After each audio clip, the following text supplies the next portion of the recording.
I am intensely shocked that so often when the present government gets into trouble, particularly about immigration, and is called to explain itself at the dispatch box, it resorts to lying. And I trust, for example, that James Heappey is now going to go on record and say that what he claimed was false and make some sort of reparation. It's not just enough simply to say that he'd lied. I think he needs to do something positive. So there was an Afghan Air Force veteran who had served along British forces in Afghanistan and was facing deportation to Rwanda. Utterly, utterly scandalous. And Heappey in the Commons said that the vast majority of those who had applied for the Afghan Relocations and Assistance Policy, ARAP, the refugee scheme, the safe and legal route, would not be eligible because they did not work in direct support of British military.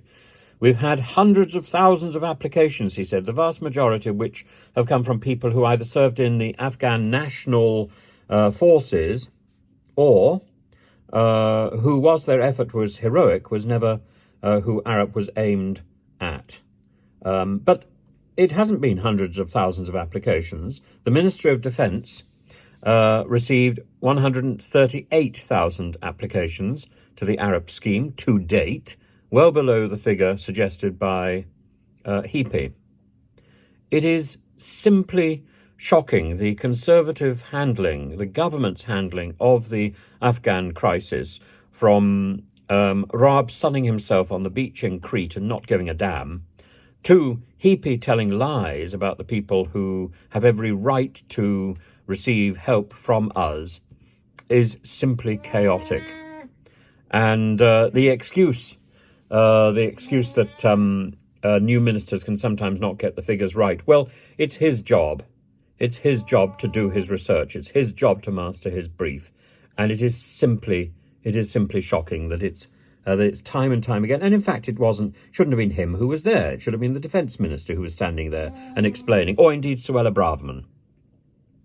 It's enough.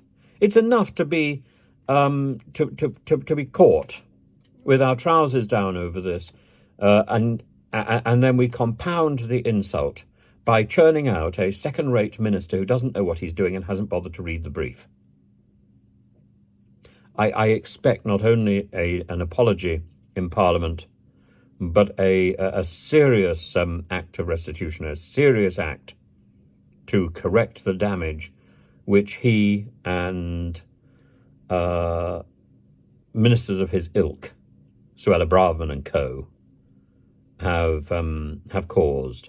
The damage they are doing to our international reputation is astronomical. This is not conservatism. This is nasty, whiny, whingy, unpleasant thuggishness.